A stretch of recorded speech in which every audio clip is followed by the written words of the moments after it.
Hey, this is Dag, and you're listening to Beyond Trek Podcast.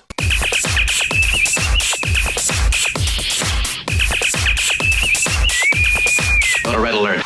Hey, everybody. Welcome to another episode of Beyond Trek Podcast. I'm your host, Big J, here with Renzo. And tonight, we're going to be talking about Star Trek Picard, Episode 3 of Season 2, Assimilation. Picard and the crew travel back to 2024 Los Angeles to try to find the Watcher.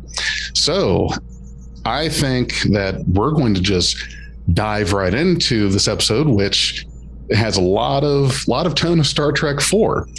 So, Renzo, what do you say we just jump right in?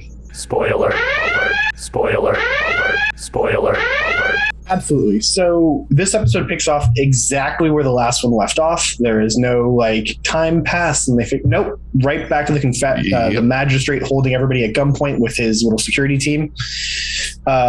So we get this great scene where the Confederation magistrate and his mooks are holding weapons on Picard and team. Raffi tries to go help Elnor, and she is dissuaded from doing so by getting weapons pointed at her. The magistrate is getting them all to disarm themselves. He repeats the Confederation's little mantra of a safe galaxy is a human galaxy, and is trying to get them to admit that they're not the original ones, that they're from this galaxy or from this timeline. But you caught on pretty quickly to that. Yeah, I mean, this goes back to the whole discussion we had last episode about how it's easier for a civilized person to pretend to be a barbarian than the vice versa. But even then, you can still get caught, right? So 7 of 9 tries to do this whole shtick about how this is a classified operation. I'm the president. You're not cleared to understand this. Stand down. You can't know what this is about. The magistrate's not convinced. It's a nice try. Yeah. It's certainly, I think, more plausible than Jurati's little explanation from last episode, which I loved, mind you, but it was Jurati. It was Jurati far-fetched. I loved it. So yeah, the magistrate challenges 7 with this question of, what is my real name? And she's got no clue. But how did she miss that? Did she really miss that during this whole time that she was? I know it was a brief time, but I don't know. To me, I would think that that's some little detail that 7 might have gleaned, come up with, but I could be wrong. It was a lot of touch and go there, just trying to navigate through. But I don't know.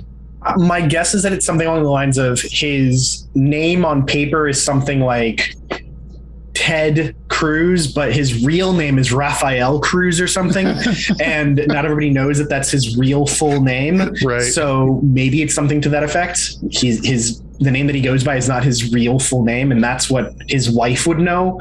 Yep. And 7 just never had the chance to read up on this guy's detailed bio. Oh yeah. So it was a good catch there. He had her dead to rights. Dead to rights. But speaking of dead to rights, Rios and Raffi are great at hand-to-hand. They disarm the magistrate security team. They don't pull punches. There's no phaser set to stun on this. It is set to vaporize. Yes. And all of them go out dirty, quickly. I like their hand-to-hand skills. I really do. And it's something that I think every Starfleet officer, and I'm glad that these new shows are really showing this, especially remember last season in Discovery when those dilithium thieves were on the one ship with and the commander of the first officer caught him, and he went toe-to-toe with 3 Azatfosh nuns, whatever you would call it. Yeah. Quat Malat nuns. Quat Malat. Yes. And that's what I like seeing out of Starfleet officers, very, very adept at hand-to-hand and fast. And it makes sense too, right? Yeah. They've been trained in this. We've seen Worf has his whole holo programs of various different styles. Tasha Yar had hers, right? If you're going to be involved in high levels of Starfleet, you've been trained. So that was good. But yeah, so the scene ends with all 3 of the Confederate people dead, vaporized, and then Raffi and Picard try to tell to Elnor, who is very quickly dying. They take him to sickbay, while he orders Rios to get them out of this damn place, which is good call. Get out of orbit of Earth while you're carrying like hostage, they think, the president.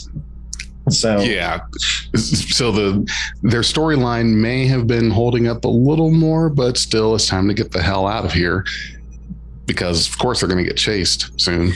Yep. So Seven and Raffi are in sickbay in the next scene, and they are trying to treat Elnor, but they can't find where all the medical kits are. The ship is not there, La Sirena. This universe is La Sirena, so they don't know where everything is. Okay, that's all pretty plausible. Seven finds some dermaline pads, which will stop the bleeding until they can stabilize them. They're just like a patch that you stick on top of something that like seals it in, ideally. Makes sense. That's a good way to buy yourself some time. And then we get what's in my background, where we get some ships from the Confederation fleet attacking the La Sirena. That was awesome. A delightful shot of some old favorite Starfleet ships once again in Star Trek, which is nice. We get a pair of Nova class ships, and we get the Steamrunner over here too. Yep. Which it's been a while since we've seen them, and I'm glad that they're back. Me too. And they look really nice now, updated like this with the special effects they have now.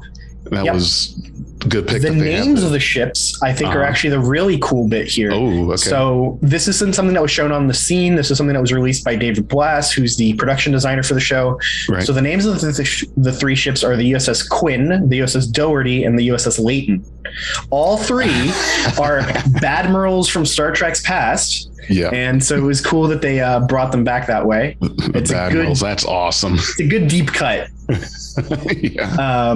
But yeah, so the thing that I find really interesting here, though, is any one of these three ships should have sufficient firepower to like blow up the La Sirena or disable it at the very least. Yep. But they're not looking to kill, right? They're looking to capture the ship because they think their president is on this thing. They don't know exactly what's going on. They just know that the president is on this, and so is General Picard. What is going on?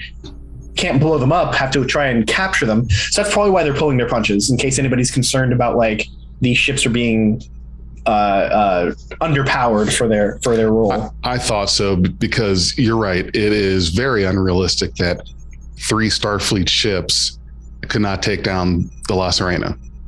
I agree. And you make a good point. I wasn't really thinking about that when I was watching it, but they're pulling their punches. They don't know what's going on beyond our president and top general have been captured.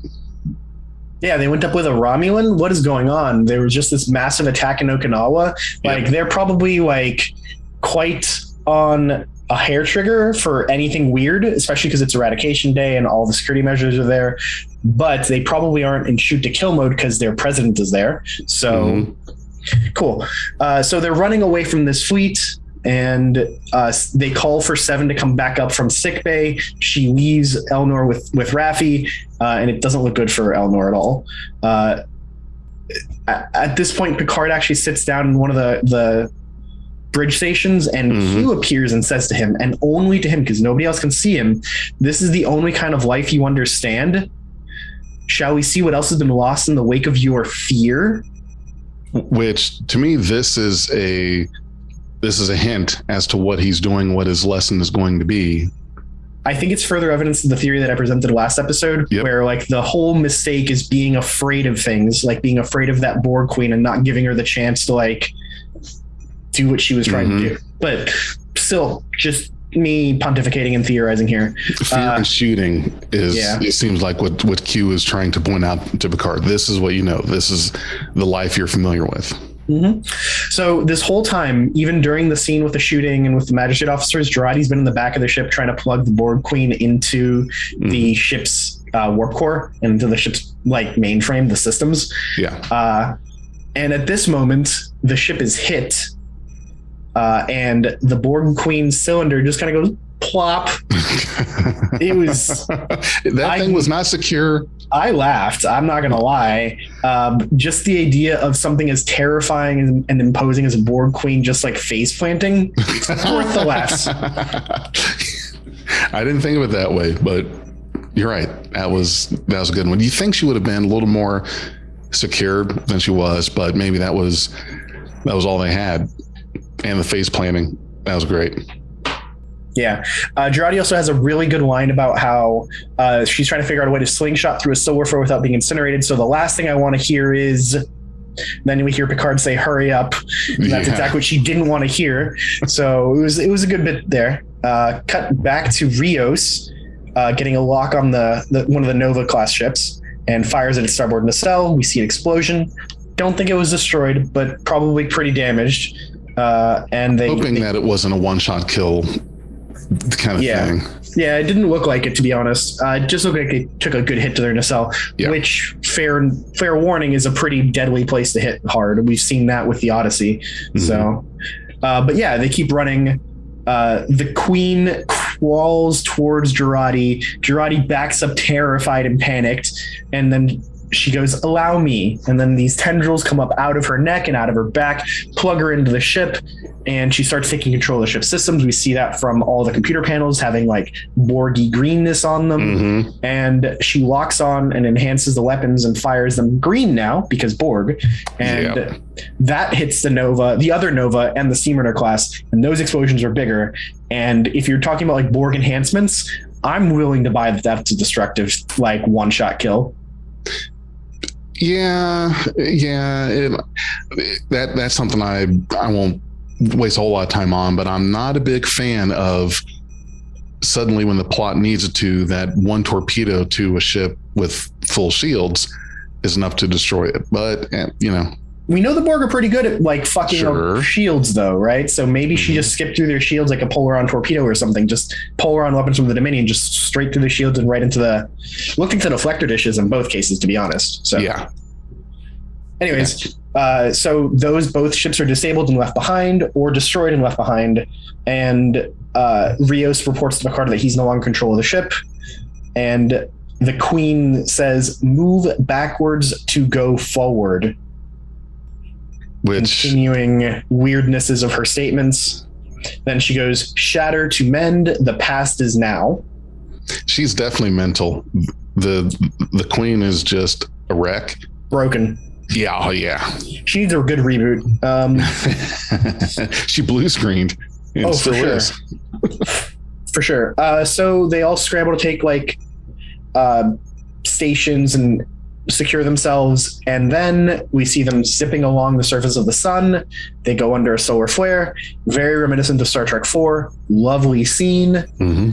And then we get this whole little montage of them slowly waking up and coming to, and it's again very reminiscent of Star Trek IV. Well done.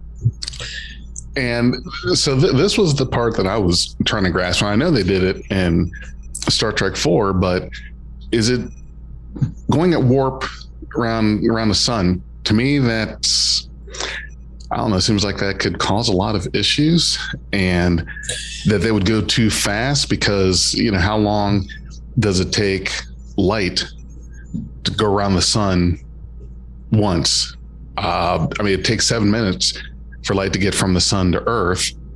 With the size of the sun, I would think that they're spinning around that bitch like real fast. They're going around it hundreds, if not thousands of times. So for sure. It seems ridiculous to me, but. Well, that's why they needed the heavy computing power of something like the Borg Queen to figure out exactly when to do it, what speed, what angle, when to disengage, all that. And but to get it to work, you're above warp 1, I would imagine. Like the Bird of Prey in Star Trek 8, I think, is as fast as the Bird of Prey got. Correct me here in the comments, please, but I'd have to rewatch to be sure, but I thought it was warp 8. No, 9. They got up to about 9.2, 9.3. Yeah. On the first time, but when they were coming back with the whales, they were doing it slower because they had the extra mass, remember? Sure. Yep. Yeah, either way. Interesting little thing. Yeah. Yeah, either way. They have to go real fast to make this work, and they have to pull out at just the right moment. But when they do so, they were not in the greatest of shape. The ship, the La Sirena, was pretty wrecked from combat and from this warp jump, or like this time jump. Yep. So they couldn't be sure when exactly they were. The chronometer was shot. There was no colony on the moon. There were signs of ozone layer depletion, but no nuclear fallout. So, post 1970s tetrafluoroethylene lead and such. Yeah. But before the Third World War. Cool. So they're roughly in the right area. And then the ship starts to lose control, and they start following towards Earth. Pretty scary moment. Yeah, and so what was I going to say? It was not so much landing as controlled crashing. Yeah. what is said, and targeted crashing. That's what right. Targeted crashing. So basically the ship zips around the sun at high warp, comes out of it going straight to Earth, and they still had they had no control of the ship, really. So they're going off slingshot speed, heading towards Earth. But in that time, they were able to determine they were at least close or right about where they needed to be. So so we get this cool little discussion about like where they should land or where they should crash. And the idea, as Raffi points out, or Jurati points out, that crashing in Los Angeles is a real bad idea, one of the most heavily populated cities of the era. Not an option. So anybody have any better ideas? And Picard goes, give me manual control. He's going to take them home. So we can presume that they crashed in France, though it's never super clear. I thought I saw in the background, tell me if I'm wrong, but was seeing the building that was Chateau Picard. It looked like I was looking at that same home.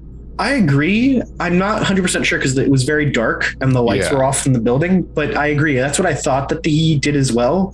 But yeah, super unclear, but I think that that's exactly where they went. But why even bring it down anywhere where there would be a chance to be around people?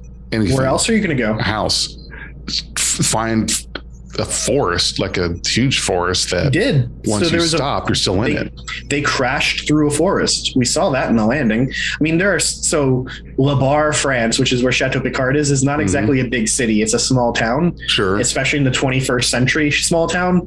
So maybe it's just a matter of like, there's no one looking here. Now, that being said, it's a little implausible for me that something like La Sirena crashing through the atmosphere isn't going to get picked up by someone's military radar somewhere. Yes. It'll probably set off like ICBM alerts everywhere from NORAD to China. So yeah, because it didn't cloak like the Bird of Prey in Star Trek 4 did. And you're that saying was that 40 years earlier. Yes. This should have been detected by everything. Yeah. So either way, they land, they crash. They had to choose some place where they could at least like survive because the ship's own environmental controls were all shit. So they needed to go somewhere where they could find maybe things to repair, maybe things to like survive. So they couldn't just pick like the middle of the Sahara or something. Right. Yeah. They would not have survived there. No. Okay, so at this point, though, we switch back to Raffi complaining that the biobed is out of power. That's the only thing keeping Elnor alive. They need power, but they can't because all power is being siphoned by the Borg Queen into her systems to keep herself alive. So they start talking about like disconnecting her. They can't in time. So somebody pulls out a phaser, and Picard stops them, saying that they need her alive to plot the return trip. Okay. Well, that's fair. Yeah, they've got to get back. And so I think that's very reactionary of Rios. I assume that he was under perfect understanding that the Borg Queen was the only one that could get them there and back. So he was willing to just about strand them in time, basically have them stuck in 2024 if he hadn't been stopped. Yeah, but he's thinking of Elnor, right? His friend that he's trying to save, and he doesn't trust the Borg Queen, and she's plugged herself into his ship without like controls or limitations, and she's draining the power from the ship. I don't know. I feel like he had some very reasonable ideas as to why to do this, but he's willing to listen to Picard. I'm not sure I would have. I'm not sure if it'd been me, I wouldn't have shot her. Oh, really? Yeah. That's a good point. Honestly, stranded in the past is something that Picard and his crew have discussed other times. Like, remember in First Contact, they're like, find a nice quiet place and stay out of history's way. Yes. Something similar here might have worked too. Yep. So in our next scene, then we cut back to Elnor and Raffi in the sickbay, and Raffi is receiving a medallion from the Kalat Malat that Elnor had. He told her to take it, and she reads it, and it's in Romulan, and it translates essentially to "now is the only moment." And then she says it's beautiful, and then she turns to look at Elnor to talk about it, and he's dead. So Elnor has died.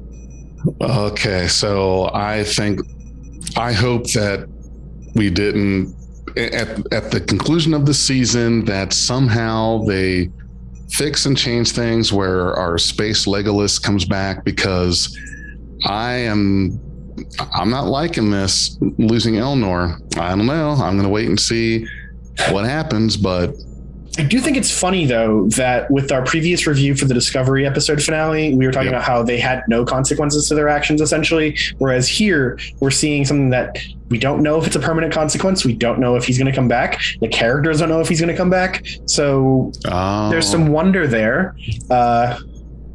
I thought it was a very interesting way to kill off the character, because he would have had trouble on 2024 Earth, right? And you did predict this. The headband thing around like they did with Spock would have been a little too much on the nose. Oh, a beanie on him all the time? Oh, yeah, beanie. So what did I predict? You predicted that. So in our last, I don't know if you recorded this as part of the episode, but you were discussing about how Elnor didn't show up in any of the trailers after like the first couple episodes. Yes, that's right. I thought that it was a little peculiar. Yeah, a little suspicious.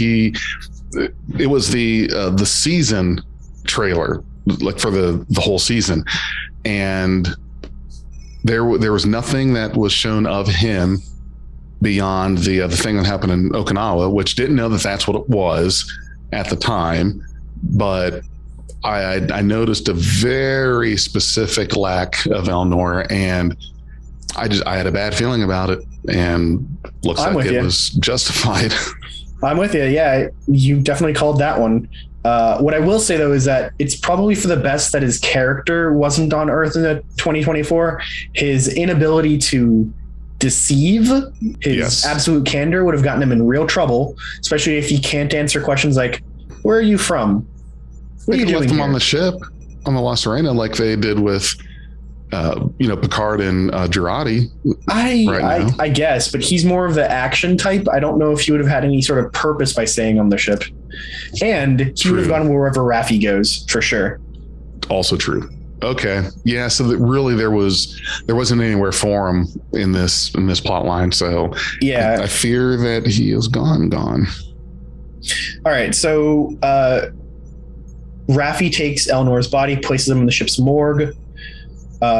Picard gives this line of, "If we fail here, we fail Elnor and everyone in our home world," where he really meant is everyone in our home timeline or home universe. Very true. But Raffi is mad, and Seven is pissed too, right? Seven tells him you should have let Rios shoot the queen. Picard argues that the queen is the only one who knows about their fissure in time, and they were helpless until she was revived. Raffi is like, continuing her anger, reasonable anger about letting him stay behind and nurse the queen back to life. She is feeling not just sadness, but intense disappointment in leadership. And I mean, I get where Raffi's coming from on this. She had essentially treated Elnor like her adoptive son, but let's remember, Picard was also treating Elnor like an adoptive son, the son he never had, even though he was gone from his life for quite some time. It was interesting bit. We also get this story or this argument from Raffi about how Q and Picard have jousted for decades and screw around with people's lives for sports. But let's remember, Picard has no say in this matter. This is all Q's doing. It is. And I think that Raffi's emotions here are completely valid. The way that she reacted and responded, to her, I'm glad that she's being depicted as the kind of officer that, even though she's addressing an admiral, someone who is a friend, that your rank does not preclude you from my wrath.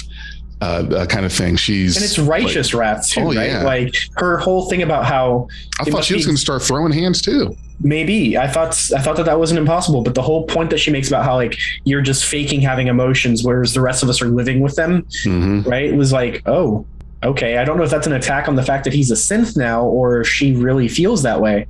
But it was definitely on the nose. Yeah, that was kind of a deep cut, right there. And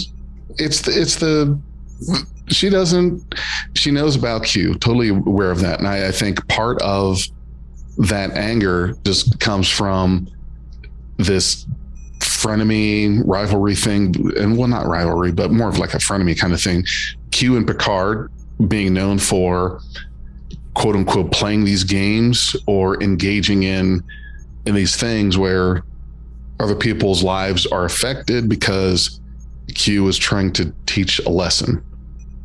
Yeah, it's definitely tough. And then Raffi turns and asks Jurati, like, if we fix time, will it bring Elnor back? And Jurati's like, I don't know. It's impossible to know. She tries to explain that maybe it's a temporal causality loop, and if they're outside of it, then it's possible, but she doesn't know. Yeah, it's a rough moment for all the characters here, for sure. Then they bring up the fact that they have to go find this Watcher who's somewhere in LA. So that's going to help them restore the timeline, they think. They don't know. They know that there's a Watcher there. They don't know if the Watcher is going to be their ally or their enemy in all this. But they're going to go find the Watcher for herself. And Raffi just like storms off, not willing to wait to what the Queen like recover from her bad shutdown. No. And she's got every right to want to charge ahead in this mission, because sitting around for her is not a good use of energy. You know, now she's got this pent up energy and anger, and now doing something, going out on this mission is going to be a whole hell of a lot better for her than sitting. At a point like that, I think you've got to dive right into work. Just distract yourself from what's going on by getting into a task and doing it, at least in my opinion. Yeah, I don't want to equate this with losing like somebody as important to her as Elnor was, but I tried doing that once as well. This was 10 plus years ago. I was working at Best Buy in the Geek Squad at the time, and I found out that morning that my dog had passed away from bloat, which is apparently a really painful way for a dog to go as well. Oh. Yeah, I hadn't seen Becky at that point for like a year and a half, but I loved that dog. She was my childhood dog. Right. And she was only like 6 or 7 years old. So it still seemed pretty early for me. Oh, really? Yeah. I was very heartbroken about it. But I was like, I'm going to go to work. I'm going to go to work and I'll be fine. And as soon as I got there, I told my boss that, I would prefer to be away from customers today, just in case, I'm a little fraught with it, but I should be fine. And I made it about an hour and a half into my work day setting up laptops. It's one of the things they do with Geek Squad. They take laptops, they image them, they prep them for selling, whatever. Yep. Whatever. That was what I was doing. And I see somebody walk in with like a sight hound, like a seeing eye dog. And the dog looked nothing like Becky. It was like a big fluffy German Shepherd, and Becky was a Rhodesian Ridgeback. So no similarity whatsoever. But as soon as I saw like the person who'd walked in with his dog, like scratch its back or something along those lines, I broke down ugly crying. I was there trying to type in our credentials into these laptops, and tears were just streaming down my face. My boss comes over and goes, "Go home. Don't worry about the hours. Just go home. Get some rest, right? Like, come back in a couple days. It's fine. You'll get paid. Just go home." And I was like, I can't. I need to do something. He goes, "I don't care. You need to let this out. Don't try and force it in. So go do something somewhere else." Right? Like, that's a sign of good management. I was really happy for my boss afterwards. Like, at the moment, I was pissed that I was getting kicked out of the office, getting kicked out of work, right? Right. I wanted something to do. I didn't want to be at home. But he was right. He was very right. He had another employee. two employees, actually, two other Geek Squatters. One person drove with me and another person followed me so that the other guy would have a lift back to the office. My house was like 15, 20 minutes from the store, rather. It was like 15 minutes, 20 minutes from the store. So two people came with me, then they came back, but they wanted to make sure that I made it home and was like settled in. And then they went back and kept working. And it was a very nice kindness from my boss at that point and from the other two Geek Squatters. So it was really cool. I can understand your motivation there, because working kind of takes your mind off of it, or at least you want to see if it will take your mind off things to focus on something else, like you were doing with the repairing and reimaging. But, you know, and I think that's the first reaction that we all kind of do with, well, I would say that there's a decent portion of people that how they deal with loss is to throw themselves into work. You know, time off to grieve isn't going to do me a whole lot of good. I've got to be doing something, because if I'm not doing something, I'm sitting here thinking about that same thing. So I can totally understand. I was even a little embarrassed about it. I'm like, it's a dog. It's my dog. It's a dog. It's not like it's my mom or my grandmother that passed. Like, I shouldn't. No, it's perfectly reasonable to be totally distraught when a beloved pet dies. It's fine, Renzo. But I didn't get that at the moment, right? Like, I was like, I just got to power through this, right? Yep. I was wrong. I'm glad that people like were around to comfort me too. But so let's get back to the episode. That's awesome. Yes. Sorry for the long-winded tangent there. No, don't be sorry for that. All right. So Picard specifically tells Seven and Rios that Raffi is too emotionally invested in this. Somebody needs to stay with her. Jurati tells Rios, you got to leave your phaser behind. If you lost it in the past, butterflies. Yeah. Which is just a reference to the butterfly effect. One change can change all of history again. So that could make it worse than the Confederation, right? A butterfly flapping its wings in China can cause a monsoon in the United States or something, yes. Right? Mm-hmm. So yeah, it's a definite trope of science fiction. It is a storyline that everybody needs to think about when they think about time travel stories. So yeah, it's good that she references it, and it's very good that Rios understands the reference too. See the butterfly effect if you really want to see what happens. The movie wasn't that great though. Yeah, you know, I mean, if I was channel surfing it was on, I'd watch it, but you know. Okay. It's whatever. Anyways, so they decided that they're going to be traveling or beaming to Los Angeles, but they have to leave all their advanced technology behind. Picard and Jurati will stay behind and try and revive the Borg Queen. Seven knows the Borg better than Picard, or as well as Picard.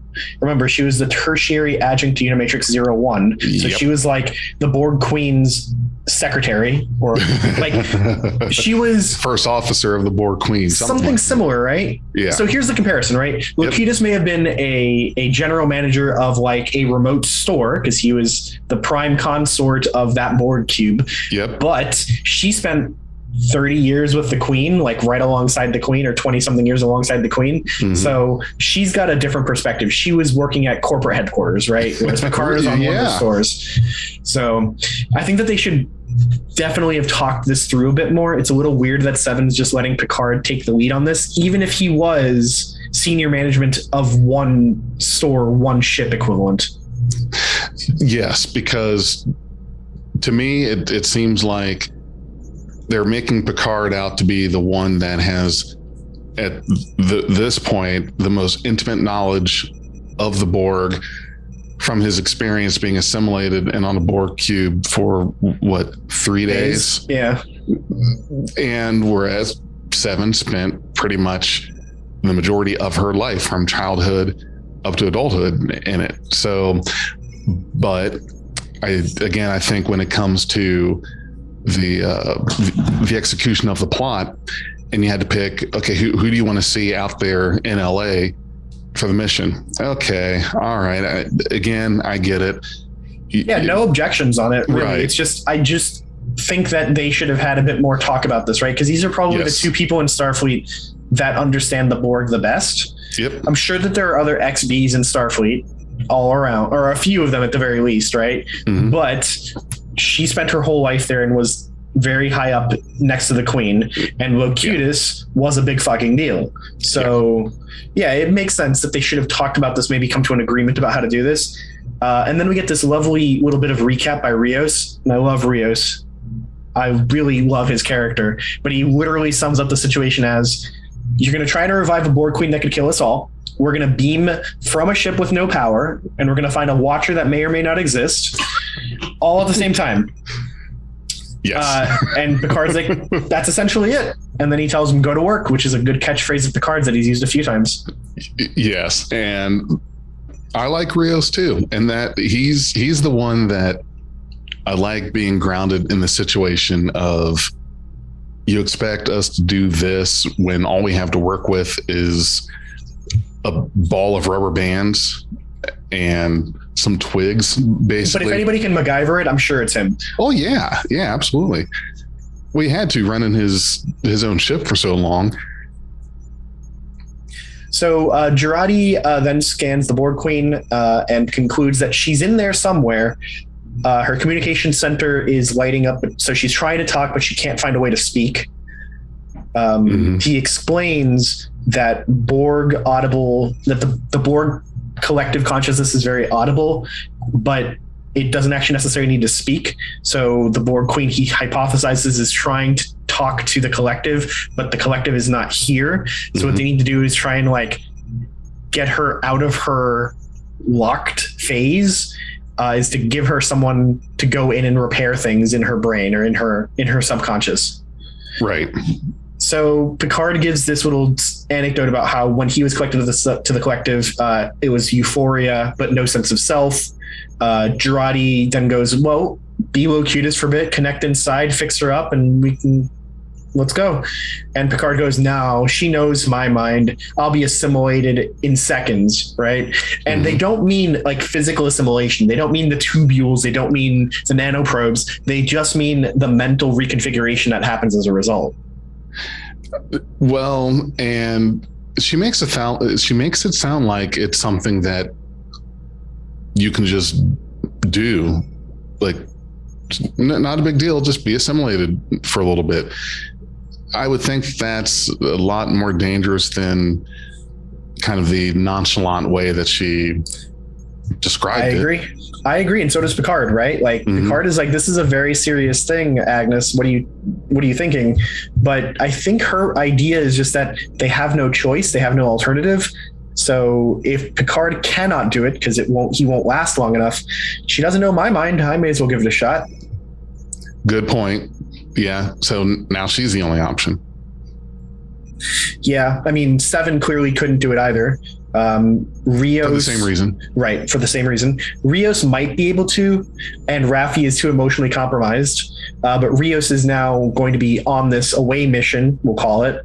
So it's just left to her. And that's another thing, that if you're in this time period, I think who left were the perfect ones. I couldn't see Jurati being able to handle herself in 2024 out in the public any more than Elnor would have. I don't know. She would have been that awkward, like, I don't know. She would have stuck out like a sore thumb. But here's the other thing: is her mind is, in my opinion, a lot more advanced than, say, Rios. I mean, she's just maybe, but I don't think she's very disciplined, right? Whereas Rios very much is. And I think that a disciplined mind that can compartmentalizes things better might have been able to hold off longer against the queen. So to be honest, I think that the person who would have been perfect for this task is Elnor. If you could teach him how to do the repairs inside of her mind, he is a very regimented, very disciplined mind. So if you can talk him through doing the repairs, then he's got the perfect brain for it. Okay. Never thought of Elnor. Alas, bro died. Yeah.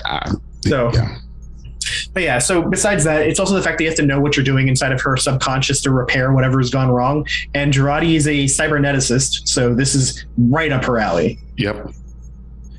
But yeah, so that is essentially where that scene ends. Picard refuses to allow Jurati to plug herself into the Borg Queen. Again, it's not using a simulation nanoprobes. Her nanoprobes have been suppressed. Remember, we heard that line from the second episode. So this is just a mental connection. It's like mind meld to a Borg. Yeah. Yeah, not being physically assimilated, just your mind. Yeah. Or your brain. Okay. Yeah. On the bridge, Seven has rerouted power from the life support to the transporters. They don't need life support. Let's be real. They're on an M-class planet for now called Earth. So, open the windows. Yeah, you can get air that way. You've got gravity from just being on the ground. Should be fine. The great line here is that Seven says that at the moment they were subcomputational, the ship itself, which Rios corrects is the technical term for shit, which I loved, because many a times I will summarize something that is very technical to somebody who is not technical as just saying it's fucked or it's barred, right? And they get the message. So something being for shit is the same. Yeah. Yeah, then Raffi lets out another little bit of rage here by saying that the power that is being routed to the transporters could have been used for Elnor if only they'd gotten to it sooner. Well, yeah, I can't say that I could argue against that logic, but again, she is, and rightfully so, focused on the needs of the one. Being higher than the needs of the many. And so she just, it's hard for her to grasp and accept that we couldn't save Elnor. If there was anyone we had to save, it was the Borg Queen, because again, she's the only one that can get us here. She's the only one that can get us back. Yeah, it's really a tough choice for sure. All right, so at this point, Rios notes that the rotational computers or computation is off. So if they try and beam over there, there's a chance they may not beam very near each other. So they'll have to find each other. Musiker says that they're leaving in 10 minutes. Seven tries to slow her down. They had no idea where they had to go. But Raffi already has a plan. She's very quick on this one. She wants to go to the very top of what's called the Mark Ridge Industrial Tower. It's the tallest building in LA, and they can scan for alien technology, tachyon particles, anything that might stand out in LA. They can find it from there because of its vantage point. Now, notable, the Mark Ridge Industrial Tower is not a real building, but they did use a real building as its stand-in, and it is the real tallest building in LA. So they use the Wilshire Grand Center, which is the real building. Okay. I presume they just couldn't get the rights to the name. Okay, good point. But they didn't shoot in it. They did film inside of it. I'm surprised that you could film in it but not have the rights to use a name, but I don't know all that corporate red tape. Who knows? Who knows the details? But that's what that's what the building was, which I think is a pretty neat detail that they actually show images. And from my understanding, is they shot inside of the tallest building. Okay. Seven shares a worried look with Rios when Raffi storms off. So they're going to try and definitely keep her under control. They understand Picard's whole, she is emotionally compromised, right? So they are good at that. So then they go off into the closet of the La Sirena and they're changing their outfits. For clothes to blend in. I loved Rios's little line about how, do I still look like a fascist bastard? And she agrees, no, not a fascist anymore. I thought that was great. And Rios did too, because he smiled at that one. I'm so glad Seven has sense of humor now. That was a good one. But how convenient was it, again, that there were closets with clothing that just happened to get them to be able to pass as... Well, but you know what? Okay, so let me backtrack on that. I was talking to Ben. You remember Ben, my best friend who's an actor out in LA, and we were talking about the Batman, the new movie, and how I like that in this movie there were several scenes where Batman, he went into a nightclub looking for the Penguin. He's in his outfit. To get there, he walks up to the door. Basically, Batman had no problems going to public places to get the job done at night. And I asked him, I said, wouldn't that, something he told me was that in LA, the way people dress and all of that, they don't even think twice about it So knowing that or not knowing that, they could have come out wearing anything, and it just would have been like, yeah, it's LA. Yeah, no, that fits with my understanding of LA as well, especially different parts of LA, right? Mm-hmm. Like if you're going to WeHo, you can pretty much wear as much or as little as you want. What I will say though is that the outfits they came up with weren't particularly stylish or timely. They didn't look like 2024 outfits. They just look like it could be from anyone. Plain. Yeah. So pretty generic. What I thought was interesting about the scene though was the whole time that Seven spent looking at herself in the mirror again. Same thing what we saw last episode where she's realizing that my implant is gone. Like she looks at her hand again. Like that is a big change for her. Remember, in the last episode, she was talking about how people still are apprehensive towards her because of the Borg implants and how that changes the way people treat her. Remember the borders on the La Sirena from the last episode that were like, you Borg bitch, where are you? Like, yeah. So like, she has dealt with persecution as a result of being an XB, and now she's not. I'm not even going to get to the real technical part, but something that I kind of got trapped in was, if this is the past of the prime timeline before the divergence to the fascist state, wouldn't Seven now be back to having her? Now, you know what? I hate time travel. It's going to give me a headache. Never mind. The one that I'm really curious about, though, is you remember the Star Trek Enterprise episode Regeneration? Yeah. There is a chunk of a Borg sphere and at least a couple drones on Earth right now for this episode in the South Pole. They didn't crash there until 2063. Oh, you're right. That is later. That is later. Yeah. Yeah, a little later. Yeah, you're right. I was thinking the same thing, but like, oh yeah, that's you're right. No. You're totally right. This is a good 40 years before then. Yep. Okay, never mind. Okay, so let's go back then to the episode. Okay, so Seven is admiring her looks. Seven gets a comm badge handed to her from Jurati, and so does Rios, and so does Raffi. It's the same comm badge that the Confederation has been using, but it's somehow modified apparently, so it's less detectable. Mm-hmm. Seven tries to be a good friend to Raffi and talk about Elnor, but Raffi is certainly not ready. She wants to focus on fixing the timeline rather than talk about how it felt to watch Elnor die, which is reasonable. Sometimes people just aren't ready to talk. It's only been like 20 minutes since that happened anyways. So, well, and she could still hold out some hope that what they correct may somehow bring him back, because you don't know. Jurati said she just don't know what would happen. Yeah. So Raffi at least has some hope going there, which gives her the motivation to do this and get this done, find the Watcher, and try to correct all these things. And if of anything, Q got him in that mess, he could bring Elnor back, right?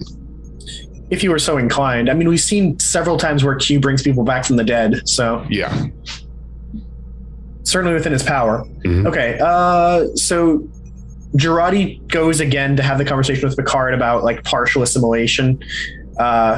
It's not a full assimilation, it's just partial. And Picard responds with a very good line of halfway to hell is still not a recommended destination. The writing on this show has been fantastic. Like it almost has an Aaron Sorkin vibe to it sometimes, how quick they are in conversation. I really like it. Okay.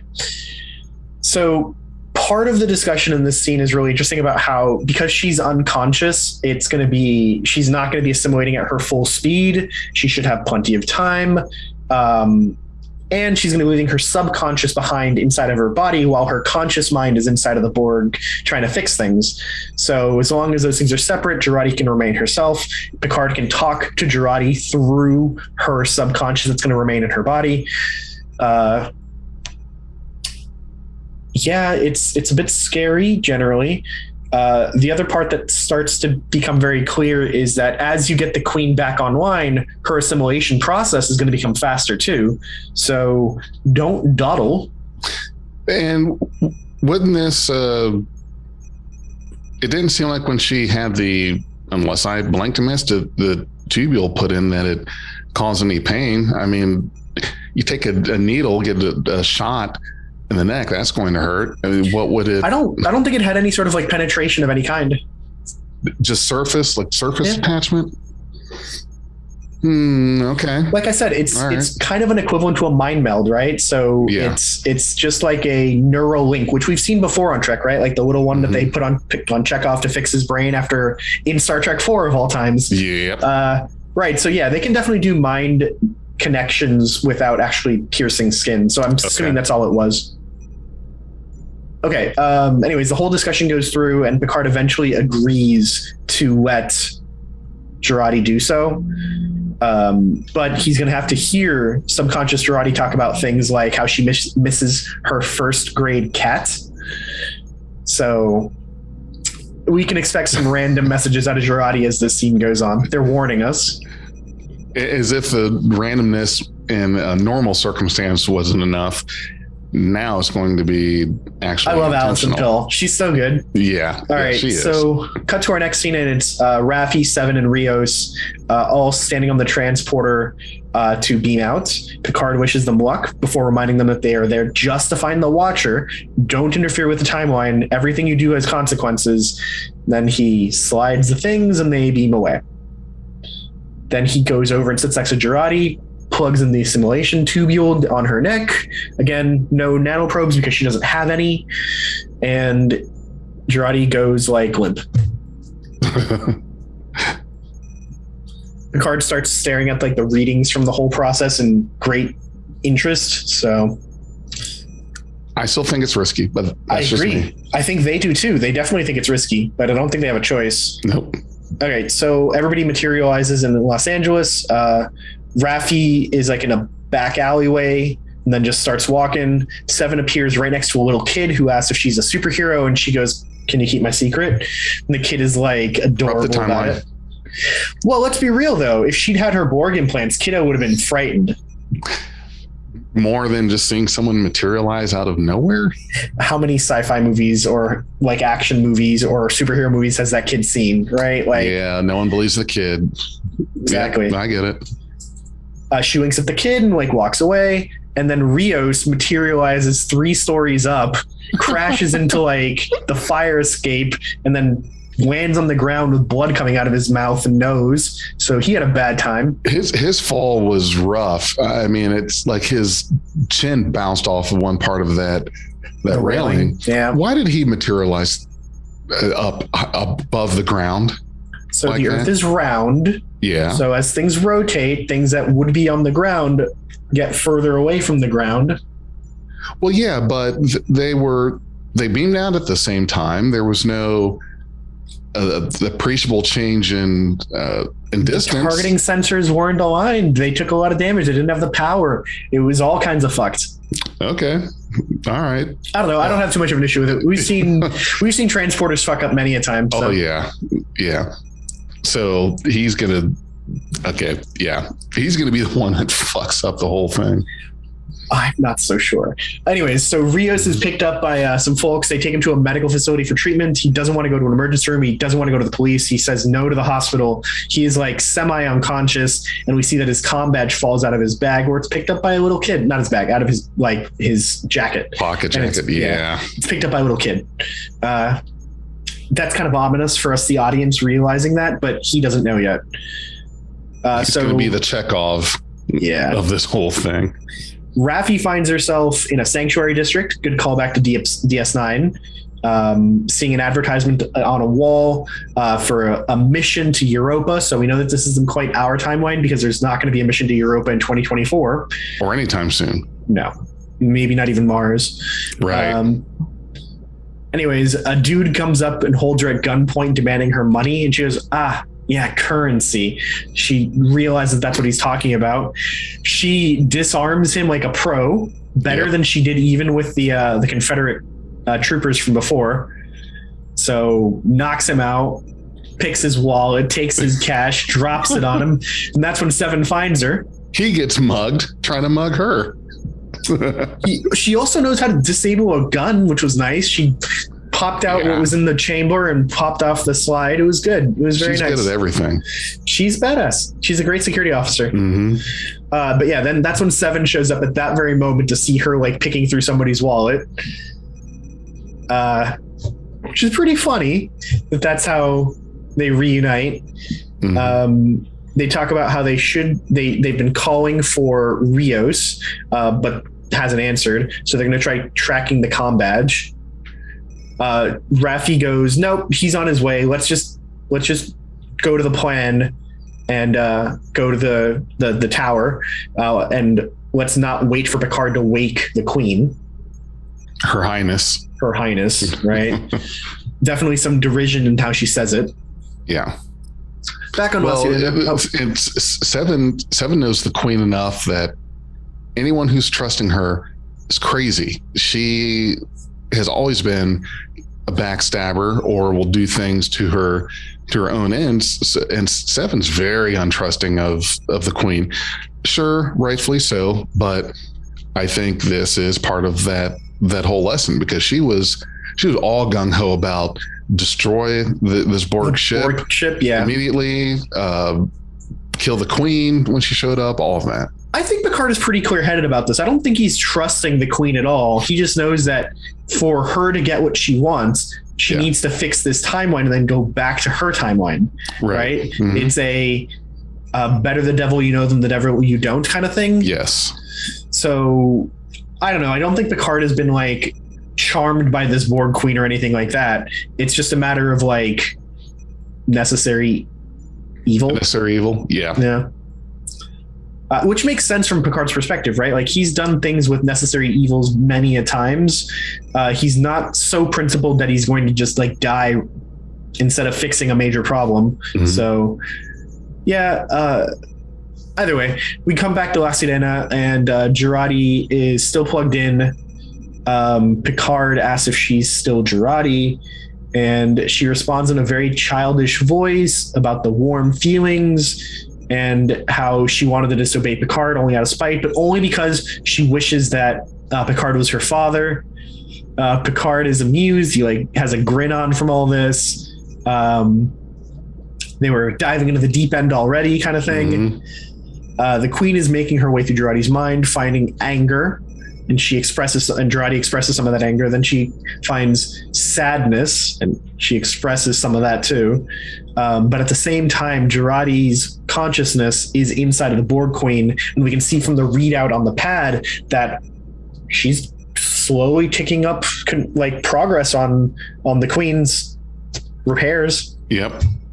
And she's going to get herself assimilated if she's not careful. Yeah, so this whole scene is very interesting. It's mm-hmm. one of the best scenes in this episode, about how each one is manipulating the other. And then at one point we get this whole like the Queen's voice is speaking through Jurati, whereas Jurati's voice is speaking through the Queen, right? That was weird. Yeah. And then Picard reaches to go unplug the tubule, and then a hand grabs him. I think it was the Queen's hand. And he asks, whose hand is this? And the Queen answers, it's mine. Jurati answers, it's mine. And then they both say, it's ours. And that's when he unplugs it, right? Yeah, it's mine. It's mine. It's ours. It was a very cool scene. Very well done. And I really liked how the changes in the emotions and mood was portrayed for Jurati. I think that was, I really enjoyed that. I like seeing those subtle, okay, now we're in this door, and now I'm happy, and now I'm angry. That's one scene I think I'm just going to watch again. I'm with you there. I also think that they did some interesting things with the lighting in that scene. Like the way that the shadows fall on characters is very menacing, which is appropriate. But yeah, it was a very good scene. It shows off the acting range of both the Queen and of Jurati.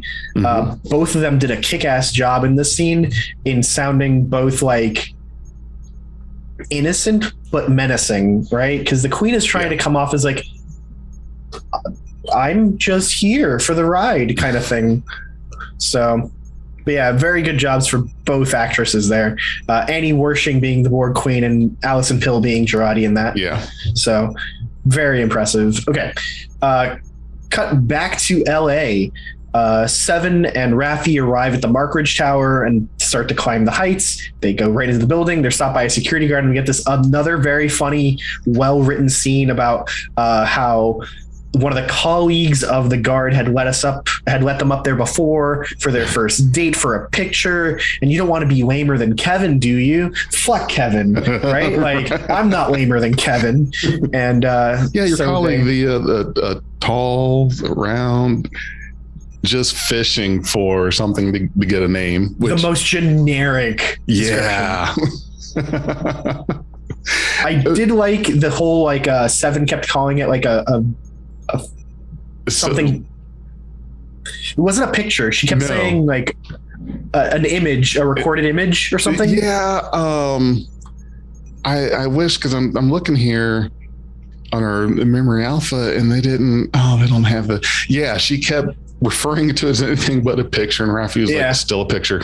It's a picture, dear. Yeah, it was good. That was really funny. I like that scene too. Very quick. And the way she played it was very humorous. Like, that's just her Borg part or experience was kicking in. And that's what I like about that is the things that Seven says now, not that it's slapstick comic relief, but just the fact that that's how she describes it to her. That's the picture. I do want to say, considering the fact that we had the scene with the Sanctuary District a little while ago, I want to say that here we have a little bit of like a moment of like analyzing white privilege, right? Yes. So Seven starts to explain this whole thing, even though Raffi could have done so just as well, but they're making sure that Seven, this beautiful blonde woman, is the one explaining it, and the guard buys it, right? Mm-hmm. Now, I don't want to dig too deep. I don't know if it was an intentional analysis to this, but I could totally have seen that scene going differently if it had been Michael Burnham and Raffi going through that, right? Like, two black women going through this and meddling inside of a building that they don't have access to.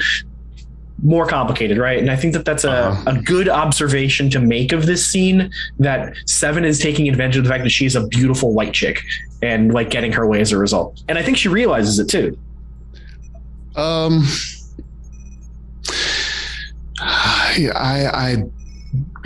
not sure that her realizing it is as much thing as the other part, which says absolutely right, is that the scene would have played out differently, just like how you said, if it were, say, Michael and Raffi in that scene. And you're absolutely right. That could have been a much different scene. And remember, as the guard leaves, like, Seven goes to Raffi, like, most strangers don't tend to like me, right? Right. So I think she's definitely picking it up. Very attractive. And you're right. I think that was definitely kind of a very subtle hint or realization that yes, this scene goes differently if Raffi's making the explanation than Seven is, or if it's Raffi and Michael Burnham in this case. Yeah. All right, so back to Rios. Rios is being treated by a young doctor named Teresa.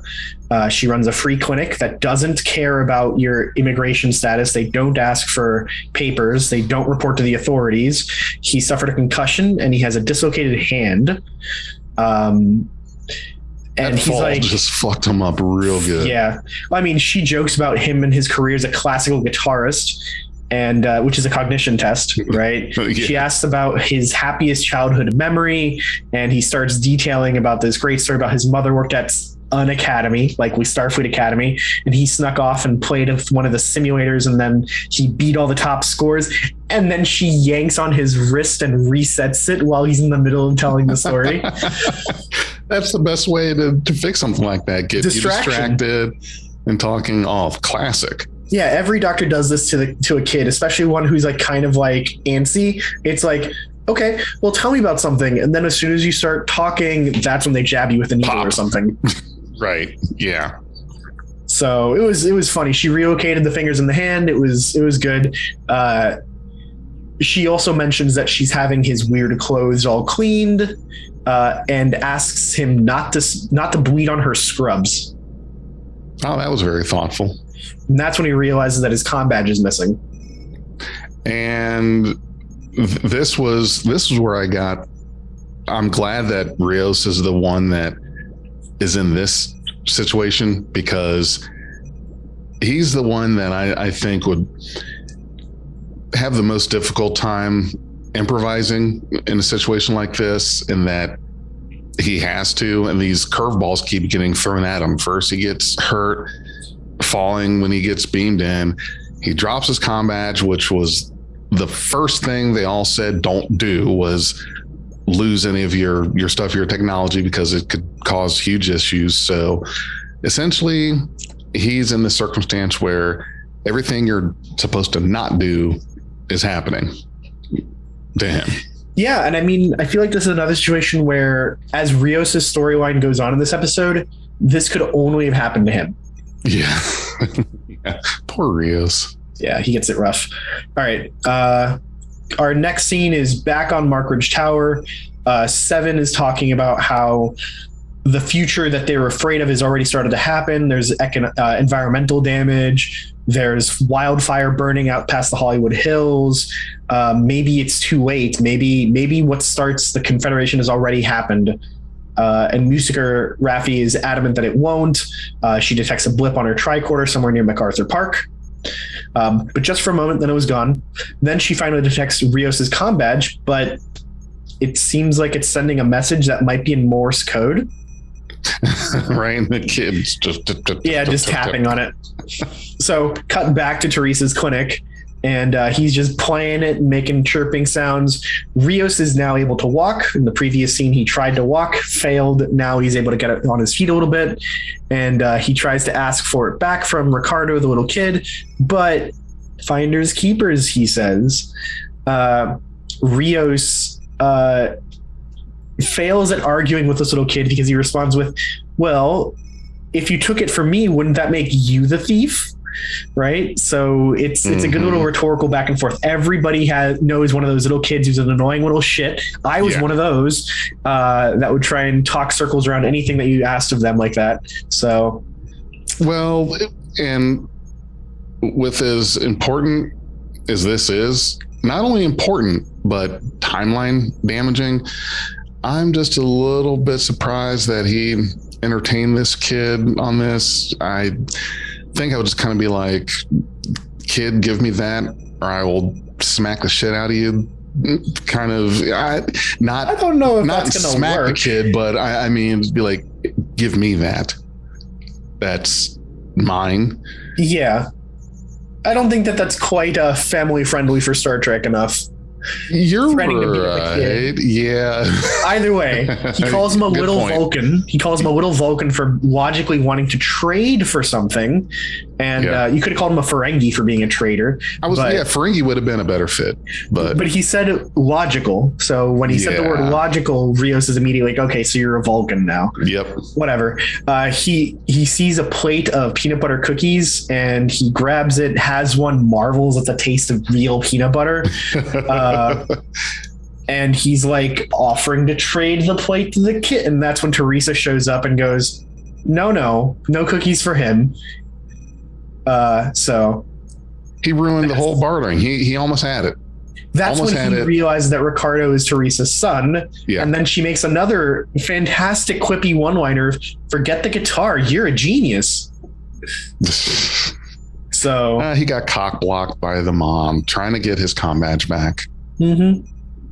So there's a little bit more conversation in Spanish here, where if he didn't finish his homework, she wouldn't let him go watch Rick and Morty. So now we know that Rick and Morty is canon in Star Trek.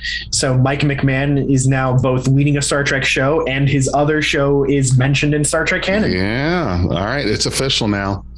Rick and Morty is part of Star Trek canon. Love that. And I'm sure Mike McMahon is also like gushing at the reference too. Well, he probably... don't you think he probably would have been the one suggested, or it was like a I can't imagine. Nice little these two surprise. involved. I think it was probably a little surprise. Okay. But yeah, so the kid responds back to his mom. What's the big deal? I just wanted one cookie, and she gives him a bit of a death stare, a very good mom stare, and he goes off to go do whatever. Let me just tell you something. As a parent, I can tell you, it's not just one. That's how kids start bartering. It starts with one, and before you know it, what the hell's happened? You've had 4 cookies. It happens all the time. They're little Frankies, kids. Yep. So scene goes on. He brings back the clothes, or she gives Rios the clothes that he had on, the weird clothes.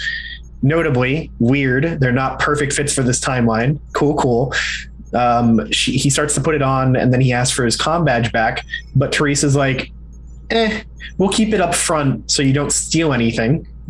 That's fair. That's fair. Okay, back to La Sirena, and Picard is putting a blanket over the unconscious Jurati. The Queen goes, "Hello, Locutus," which was endlessly creepy. Which again brings me back to the point that we made in the first episode about how this Queen calls him Locutus, but the one that was on the ship that came through the Green Rift, the Stargazer, on the Stargazer, called him Picard. So there's definitely some difference there, because every other Borg we've ever seen has called him Locutus. So you think that that's definitely a hint of something, that Borg Queen kept referring to him as Picard.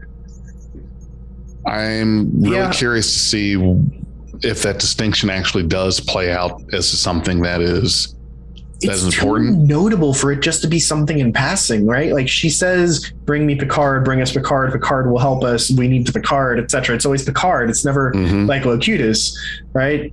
And the Federation obviously knows who Locutus is. So, yes. All right. Okay. Make a note of that, everyone, that there is something peculiar about one Queen calling him Picard and the other one, like everyone, all other Borg, calling him Locutus. So here we get more from the Queen talking about how she had the strangest dream that her little companion was in it. Picard notes that the Queen is way more lucid, really, and she confirms that the clarity of vision has been restored now that they're before the divergence, which confirms that they traveled back in time early enough that they didn't miss whatever was the change. So Seven's fears about it being too late, definitely wrong. So good detail there.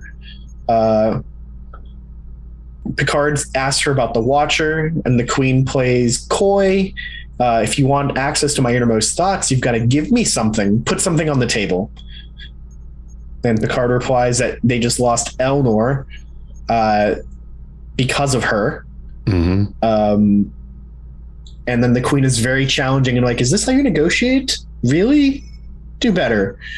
Picard asks her what she wants. She is, again, delightfully flippant here and goes, she wants legs eventually, as well as a chorus of thoughts to break the silence. But for starters, she'll settle for taking the ship. I always found it very peculiar that the Borg Queen has the personality that she does. That manipulative. It's seductive and coquettish, right? Like she's a coquette. She's like toying with sexuality to get what she wants. Yeah. This is what we talked about a couple episodes ago, right? Remember how we talked about how the Borg Queen tries to be sexy, but the Borg Queen in the first episode on the Stargazer, none of that. Well, there wasn't any time for that, right? But every Borg Queen seems to try and turn it up a little. Sure. I think given time. But the point is, this Queen is definitely going back to the manufacturer standard on that setting. The seductress Queen. Yep. Cut back to Teresa's clinic. Rios is dressed and ready to go. And that's when Immigration and Customs Enforcement shows up and starts banging on the doors. Teresa asks Rios to go help take some of her patients out the back to escape. It's a very hectic scene. This is another moment where if it had been any character other than Rios in this situation, it would have gone differently. I think even Raffi would have been able to walk out of this without having been asked for her papers, because she's not Hispanic. But the other problem is that she's black. Yeah, I get that, but Immigration and Customs Enforcement doesn't look for black folks. They primarily look for Hispanics, especially in a place like LA. True, but they wouldn't pass on the opportunity to give her a hard time or bring in normal police officers that can question her. And listen, Star Trek has decided that fuck the cops, right? Like that's essentially what this scene tells you, and it's very clear that these guys in particular are too aggressive, too mean, too much, right? But imagine if it had been Seven here, she just walks on out, no issues, right? Exactly. Right. Yes. So this is definitely commentary on privilege of many levels. So it's, and I definitely see the message that the writers are doing here. Yeah. Fuck the cops. Yeah. Okay. So cut back to on the La Sirena. The Queen calls it a simple exchange. The location of the Watcher for the ship. Picard says, fuck off. And then she challenges him with, would you like to sacrifice the future of countless others just for your own sake? And that's when Jurati regains consciousness, and he explains that the plan worked. The whole trick of the Borg Queen, or the whole she's bluffing here about this information, and Jurati just deflates her by saying telling the computer to dictate a file labeled "shit I stole from the Borg Queen." And at that point, the Borg Queen's like, "Wait, what the fuck did you do? What did you take?" You took it. It's gone. I love that. And then like we hear your memory is coordinates. a bunch of just file system folders and oh shit, my blackmail's gone. When you're cybernetic, I guess it kind of fits, right? Yep. I do think it's awesome that Jurati spent enough time in her mind to both repair whatever damage was being repaired and also find this like innermost deep secret. That being said, if I'd been Jurati, or how I would hope Jurati approached this is, you go in there, assess the situation, understand what the damage is, get the file that you want first, because you know that she knows where the Watcher is. Get that first before you start turning on any of her other systems so that her defenses are down when you take it. Yeah. And then go and fix the rest, right? I think that makes the most sense. It's a very Tron-esque approach to things. Yeah, it is. And a lot of good wherewithal for Jurati to do that. She surprises you. You never know. She's always will surprise you. Well, I mean, and what she named the file is exactly the kind of thing I would do. Yes. Shit I stole from the Borg Queen. Love it. Also, fun fact, the coordinates that are dictated by the computer actually do match up with MacArthur Park in LA. They do? Okay. So the Watcher is in LA. Park. Yeah, LA. Yeah, specifically in LA, but definitely near that park. So good job there. Yeah. Then we get this very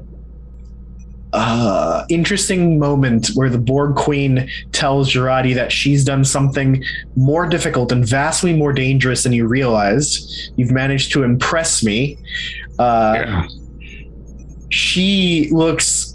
I don't know what emotion to ascribe to her face, but she both looks simultaneously happy and almost like turned on. Like it was very weird, like emotions on her face. Don't you think? It was weird enough to make me think that I might be close to getting on that boat of Jurati being the Borg Queen that we saw on the bridge of the Stargazer. Yeah. Not quite on that boat yet. I'm like on the gangway leading up to it, walked a step closer, but something in there with how she looked, I wasn't sitting well for me. Like she could possibly be open to getting manipulated. Yeah. There was one other good thing in the scene, which I skipped over a second ago, but at one point, when Jurati thinks that they no longer need the Queen active, Picard just threatens to turn her off, which the Queen dismisses as being like an idle threat. But she calls it a threat, not that it's impossible for you to do so. So I think that they do have the means to turn her off still. It's just not something that they would do, hence idle threat rather than impossible. So they do have some defenses against the Borg Queen at this point. And the scene ends with Picard taking Jurati away to get her away from the Borg Queen, and Jurati saying, I knew more I definitely took more. There's more to this, right? But Picard assures her that, we'll find a way, or we'll find out in due time. Yeah. So back to Teresa's clinic. Rios is watching anxiously as the ice people are like interrogating Teresa. They are not being gentle. Like they're pushing people. They are like smashing through the doors. So a very accurate portrayal of law enforcement. Of an ice raid. Yeah, ice for sure. raid. Yeah.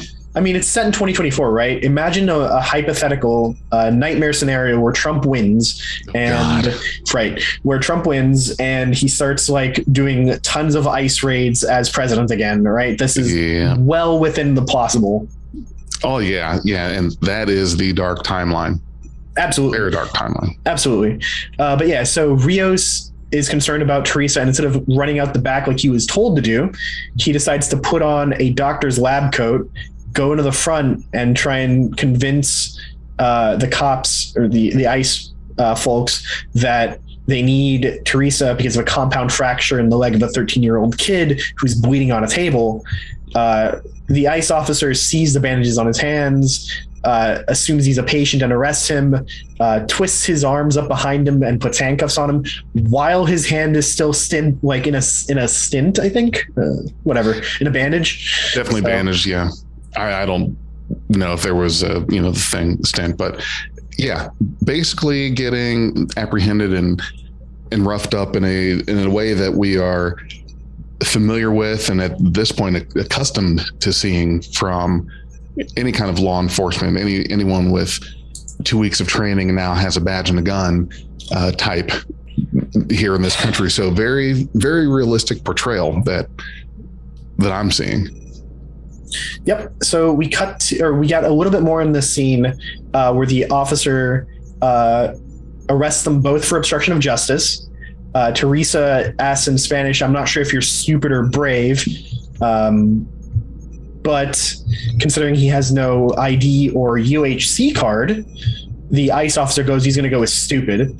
The UHC card is another DS9 reference. That's what they used in the time travel episode Past Tense. Yes. So that's that is something that references back to what we expect to see in this timeline. So they're doing a lot of DS9 references here because this is exactly the same time as when Cisco and team traveled back into Earth's past too. Yeah, for the Bell riots. Mm-hmm. Do you know off the top of your head what year did Cisco and I'll look it up while you're going through the rest of the scene there. They were in 2024 as well. It was. Yeah. It was. Okay, yeah. For some reason, yeah, you're right. It took place in September 2024. Yeah, started in San Francisco. That's what it was. That's what I was going to say. They were in San Francisco though, whereas this is in LA. So a little bit of difference. Right, but yeah, I'm sure they're definitely, well, it's the same setup in each. You've got people that are living in tents, under sanctuary bridges. Districts. Yeah, either way, both the same time.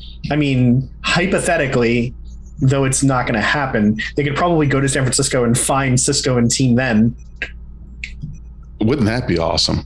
It would be badass as hell. Impossible, just because the logistics for it would be impossible, but It'd be really cool. All right. And then Rio says he's being dragged out by the ICE officers, hears his comm badge chirping on the desk, and Picard is trying to make contact, but comm badge gets left behind. And the episode ends. It snuck up on me this time. I didn't like the fact that the episode ending snuck up on me again. You don't like sneaky episodes, huh? No. So short. Rios has become our Chekhov from Star Trek 4. He's corrupting the timeline, and how the hell he's going to get himself out of this, don't know. But you haven't seen the trailer? No, I don't watch the trailers. Okay. Nope. All right. I like to remain surprised. But here's what I find very interesting about the episode and what I like in the portrayals of this time they're in 2024 is you started with this, mentioning this when Seven and Raffi were together, just at that thought and that Seven being the one to explain the situation, got them that free pass. There wasn't a lot of questioning there. Rios being in this clinic like he was, and then seeing the other side of that, just how minorities are treated. So this episode, if anything, I think was a very realistic portrayal of how our characters that are of different, different races and nationalities, how they were treated, precisely how it would be if they found themselves in 2024 or anywhere in our time. So I like that realism that the writers gave to this episode, just with the undertones of current time, that depending on who you are, what your race is, determines how you're going to be treated by anyone with a badge and a taser, or a badge and a gun, or a gun, whatever it is. Yeah, that's exactly the case, right? Like, I like this exploration of the faults of the 21st century, 2024 faults of our civilization, right? Mm-hmm. Maybe we'll get some kind of Trump stand-in as part of the explanation for this. Maybe we won't. Please don't. Yeah, don't put that in the universe. Don't put that out.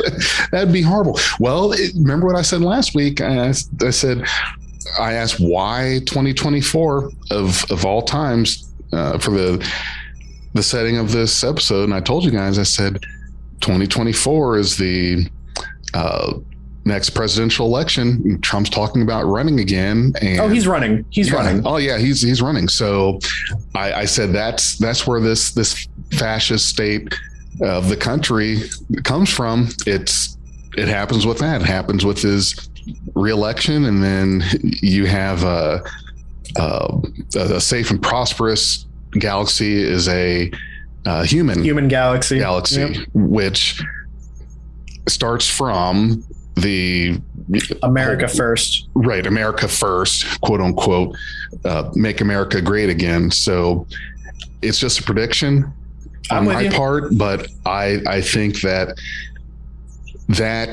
the key. I'm sure it probably won't be, but that's the key event that kicks off the divergence into that timeline, the fascism and everything. It's with Trump getting reelected. There's been a rise in fascism across the West for like the last decade or so, right? Like, it's definitely something to keep your eyes on. This is a far larger topic than this little podcast, right? But it's certainly something to realize. I did want to point out one fun thing. Mm-hmm. When the crew starts beaming into LA, we get this really cool little montage just showing scenes of LA, and they play a version of California Dreamin' over them doing so. I really liked that they did that. It reminds me a lot of like just modern TV shows, like when NCIS does a show scene somewhere, they'll play a song when they're showing you where they are. Yeah. Right. Stuff like that. Or Criminal Minds does the same thing. Thought it was a really good idea to do that because it reminds you of what the setting is like in 2024 while showing you like, this is what LA is like. Because this isn't a show for just Americans. They got to remind everybody else too what this is like. So it was good. And the song itself is catchy as hell. It's not the original version from the Mamas and the Papas, but it was a pretty good cover. It was a good touch. Yeah.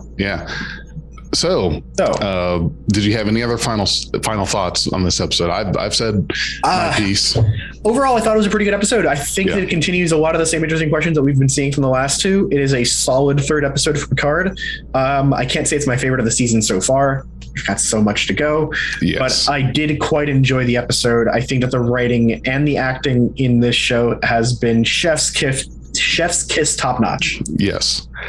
I think it has been. I really like the grounded in realism that they're keeping in this time travel part, very much like they did with Star Trek 4. I think we're going to be making a lot of comparisons to that movie with this one, just in the time travel, how it's depicted, how that time period treats the different members of the crew depending on the color of their skin.